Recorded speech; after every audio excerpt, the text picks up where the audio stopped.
Hello, Marc Ostwald from ADM Investor Services International, with a look at commodity prices, above all from the aspect that these are the markets which most people hope will actually have quite a major rally in the coming year. A lot of it obviously is demand dependent, but we've also had a fairly choppy ride here. We'll start off with my first chart, which is the Goldman Sachs Commodity Index. Um, Notable for the fact that we obviously had a very, very sharp fall in the spring as the virus pandemic took hold. But we have rallied quite sharply.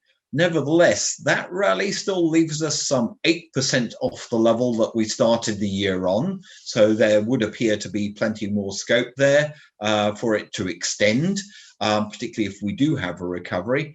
And indeed, it remains about 20% below where we were back at the peak in 2018. The notable difference between the two, obviously, is the fact that back in 2018, we were in a strengthening dollar environment, which eventually aided the commodity rally along with the oil price.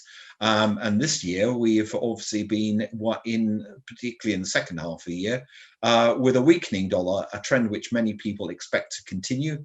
I think it will probably be a rather choppier ride, but one which will eminently have an impact on commodity prices. Oil prices is the second chart, WTI oil future. I've used the second month primarily to iron out that spike below zero. I think here, obviously, the key is going to be the demand recovery.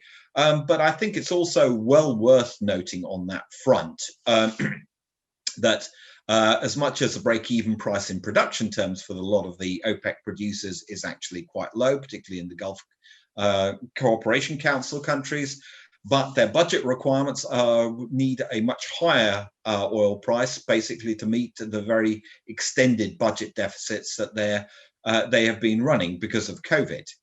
So let's then turn our attention to gold. It had a very good, strong rally up until August. It's been in something of a downtrend since. For the chartists, basically that down channel is probably something they're looking at whether we're actually going to test it and break out.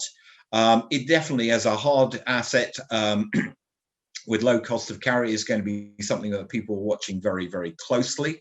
The opportunity cost of holding gold is obviously very low now, thanks to low interest rates, and likely to remain low. So it should remain fairly popular choice, particularly if there is a lot more uncertainty, but not necessarily if there's a strong recovery. My fourth chart is copper. Copper obviously had a very, very strong rally this year, really quite remarkable.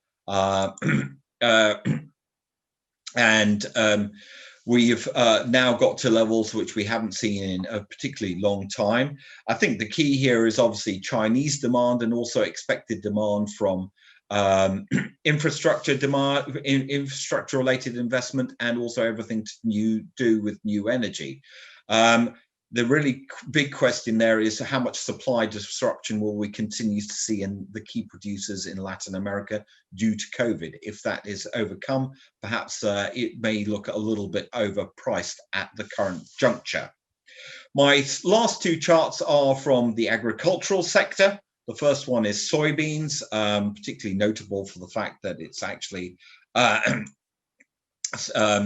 stretched up particularly strongly. A lot of the price movement higher in soybeans has been related to supply disruptions, above all in Argentina, the big supplier of soybean meal and soybean oil, and also by the recovery in the Chinese swine herd, so for feed-related demand.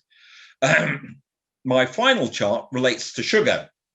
One of the more unpopular commodities of recent years, and it's had a great recovery, but we are now in the hands of what sort of subsidies we will see from India. So there's a quick overview of what's been happening in commodities.